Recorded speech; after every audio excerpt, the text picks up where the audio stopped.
ایسے کربلا لوگ نہیں پہنچ گئے تھے. کربلا پہنچنے کے لیے بہت تربیت کی ضرورت ہے. اور جوان ایسے ایک شہید جب ہو گیا تو اس کا جو وصیت نامہ تھا وہ آپ دیکھیں کہ وہ کیا کہتا ہے. وہی تربیت ہے کہ اس نے لکھا ہوتا ہے کہ میری زندگی کا سب سے ڈارک ڈے، تاریک دن وہ تھا کہ جب میں اٹھا تو نماز قضا ہو چکی تھی. تو یہ تربیت ہے، یہ تربیت ہے. مجھے آئی فیل لاسٹ وین آئی مس مائی نماز اور ناٹ.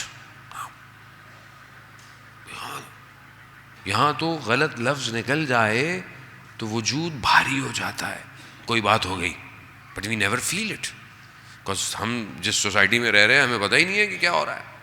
اتنی میٹرسٹک اپروچ ہماری زندگی. تو بہرحال توسل کریں اس خاتون سے، توسل کر کر اپنے بچوں کی تربیت کریں. اور ایک تربیت کا حصہ یہ مجلس ہے، یہ عزاداری ہے. اس کو قائم کریں، گھر میں کریں، محفل رکھیں، چاہے حدیث قصہ رکھیں، مناجات رکھیں، دعائے توسل رکھیں، ایک کوئی بھی پارٹ رکھیں، ایک آدھ گھنٹے کی ایکٹیویٹی رکھیں، کھائیں پئیں، چائے پئیں. بہت امپورٹنٹ ہے. عزاداری میں آئیں، مجلس میں آئیں.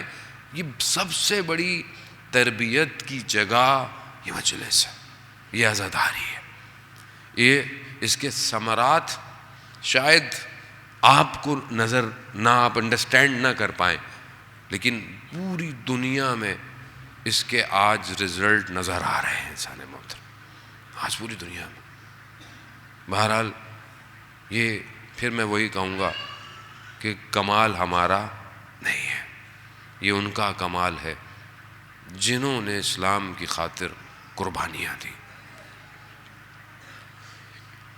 ایک عالم دین استاد فرازاد بیان کرتے ہیں کہ میں نے ایک اصفہان کے اہل دل عالم دین سے سنا کہ کہیں مجلس پڑھنے گئے، ماہ رمضان تھے، شب قدر کی راتیں تھیں.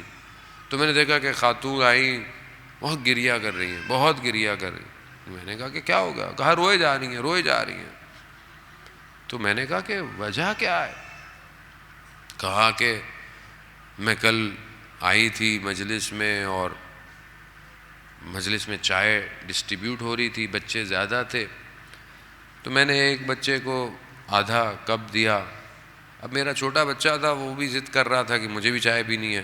چائے اتنی ہی تھی، اب اتنی ضد کر رہا، اوپر سے میں نہ مجلس سن پا رہی نہ کنسنٹریشن دے پا رہی. تو مجھے غصہ آ گیا. تو میں نے بچے کو جو ہے نا ایک اس کے منہ پہ ایک تھپڑ مار دیا. کہا پھر؟ کہا میں گھر گئی، میں نے رات کو عالم رویا میں خواب میں دیکھا کہ خود رسول خدا حضرت محمد مصطفیٰ صلی اللہ علیہ وسلم، رسول خدا تشریف لائے اور ان کے ہاتھ میں چائے ہے. اور کہتے ہیں کہ میں یہ چائے لے کر آؤں لیکن مجھے تم سے شکایت ہے. کہا کیوں؟ کہا تم نے ایک چائے کی وجہ سے بچے کے چہرے پر تماچا مار دیا. تو عالم دین کہتے ہیں یا رسول اللہ، ایک بچے کے چہرے پر تماچا پڑا اور آپ آ گئے مدینہ میں، مدینہ کی گلیوں میں آپ کی بیٹی کے ساتھ کیا کیا ہوتا رہا. ہاں عزاداران محترم، پہلے بھی آپ کی خدمت میں عرض کیا کہ جب تک رسول خدا زندہ تھے تو کوئی آواز بھی بلند نہیں کرتا تھا. رسول خدا کے جانے کی دیر تھی. عزاداران محترم، ایام گریہ ہیں، بقا ہیں. یقیناً ہم نہیں جانتے کہ بی بی کی قبر کا نشان کہاں ہے، لیکن وقت کے امام تو جانتے ہیں. اور یقیناً وقت کے امام ہی اس اندھیری مرقد پہ موجود ہوں گے. انسان کی ماں چلی جائے تو وہ دل کو دلاسا دینے کے لیے ماں کی قبر پہ چلا جاتا ہے، گریہ کرتا ہے، دل ہلکا کرتا ہے. لیکن ایک ہی رسول کی بیٹی ہے اور مرقد کا نشان کسی کو معلوم نہیں. یہی تو سوال ہے مسلمانوں سے کہ سوچیں کہ کیوں ایسا ہے. آج تک احتجاج ہے. یہ آخری وقت آیا، عزیزان محترم، بی بی نے سب کو بلایا، وصیتیں کیں، آخر میں سب کو اور صرف مولا کائنات کے ساتھ گفتگو کی ہے. بی بی یہی فرماتی ہیں، علی کیا آپ مجھ سے راضی ہیں؟ کبھی میں نے آپ کے حق میں کوئی کوتاہی تو نہیں کی علی؟ امام کی آنکھوں میں آنسو آتے ہیں. بی بی اپنے بازوؤں کو امام کے آنسوؤں کی طرف کرتی ہیں. امام فرماتے ہیں کہ یہ آپ کیا کر رہی ہیں؟ کہا میں نے بابا سے سنا ہے مظلوم کے آنکھوں کے آنسو زخموں کو شفا دیتے ہیں. خدا آپ کو اس کا اجر دے. نہ جانے کون سے زخم تھے. اللہ. آزاداران محترم، ماں ہم نے نہیں دیکھی یہ مصیبتیں. عزاداران محترم، امام حسن راتوں کو اٹھ اٹھ کے سوچتے تھے کہ مدینہ کی گلی اور وہ لعین شخص، اللہ اکبر، پڑھ نہیں سکتا. آدمی کے اندر طاقت نہیں ہے، ہمت نہیں ہے. عزاداران محترم، مدینہ کی گلیاں بڑی تنگ تنگ تھیں، یعنی دیواریں ایک دوسرے کے بڑے قریب قریب تھیں. دیوار بھی چہرے پر لگی. اللہ اکبر. وصیتیں کیں، علی مجھے رات کو غسل دینا، مجھے رات کو کفن دینا، مجھے رات کو دفن کر دینا. یقیناً بی بی یہی چاہتی تھی کہ کوئی غیر ان کے جنازے میں شرکت نہ کرے تو رات کو دفنایا جائے، رات کو غسل دے. لیکن رات کو غسل دینا بی بی چاہتی تھی علی میرے زخموں کو نہ دیکھ لے. ہاں، وقت روز آیا، بی بی نے اپنے بچوں کو نہلایا، ان کے بالوں میں کنگھیاں کیں، اپنے ہاتھ سے روٹیاں بنائیں. بچے خوش ہیں کہ ہماری ماں ٹھیک ہو گئی ہے. روز دیکھتے تھے ماں دیوار کے سہاروں سے چلتی ہے. خوشی خوشی گھر سے باہر نکلے. بیان کرتے ہیں ام سلمہ سے کہا بی بی نے کہ دیکھو میں کمرے میں جا رہی ہوں، آواز دینا، اگر جواب نہ دوں سمجھ جانا میں اپنے بابا کے پاس چلی گئی. بچے گھر آئے، پوچھا ماں کہاں ہے؟ کہا سو رہی ہے. کہا یہ وقت ہماری ماں کے سونے کا نہیں ہے. جب خبر ملی تو حسنین دوڑتے ہوئے مسجد کی طرف گئے.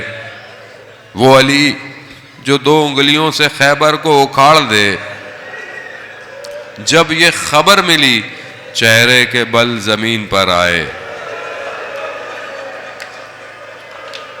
علی کا سب کچھ فاطمہ ہے. علی نے جنگ جمل کی بات ہے، صحابی نے کہا کہ آپ نے اپنے محاسن کو کبھی خضاب نہیں لگایا. کہا میں اس دن سے سوگ میں ہوں جس دن فاطمہ چلی گئی. عزاداران محترم، رات کی تاریکی ہے، غسل دیا بچوں کو. آپ کو رونے کی اجازت ہے، آپ اونچا اونچا رو سکتے ہیں. فاطمہ کے بچوں کو اجازت نہیں تھی، منہ میں کپڑا دبائے بیٹھے ہیں کہیں مدینہ والوں کو پتہ نہ چل جائے. عزاداران محترم، اسی حالت میں میرا مولا غسل دیتے دیتے چیخ مارتا ہے. کہا کیا ہوا؟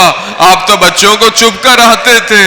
کہا میں نے غسل دیتے دیتے دیکھا فاطمہ نے کون کون سے زخم چھپائے ہوئے تھے. کفن دیا، آخری دیدار آیا، امام حسین تشریف نہیں لاتے. کہا جب تک میری ماں مجھے بلائے گی نہیں میں نہیں آؤں گا. کفن کے بند ٹوٹے، ہاتھ بلند ہوئے، حسین. امام حسین آئے، اتنا گریا، آواز آئی علی بچوں کو ہٹا لو، عرش پہ کو حرام مچتا ہے. میں کہوں گا یا امیر المومنین، یہ مدینہ ہے، یہ گھر ہے، یہ آپ کے بچے ہیں، یہی آپ کا بیٹا کربلا میں ہوگا پیاسا شہید. بچی اپنے بابا کے بدن پہ آئے گی، تازیان تماچوں سے ہٹایا جائے گا، کوئی آواز نہیں آئے گی. بس عزاداران محترم، چند لوگوں نے رات کی تاریکی میں بیوی کے بدن کو اٹھایا ہے، مولا کائنات نے قبر میں اتارا. کہتے ہیں کہ رسول خدا کے ہاتھ آئے، کہا یا رسول اللہ جو امانت دی تھی اسے واپس لایا ہوں، مگر یا رسول اللہ یہ امانت ویسی امانت نہیں رہی. بس آخری مٹی ڈالی، علی کے دل میں غبار بیٹھ گیا، علی قبر پر بیٹھ گئے، علی سے اٹھا نہیں گیا. بس فاطمہ کی وصیت یاد آئی، علی یاد رکھنا میرے بچے یتیم ہوں گے.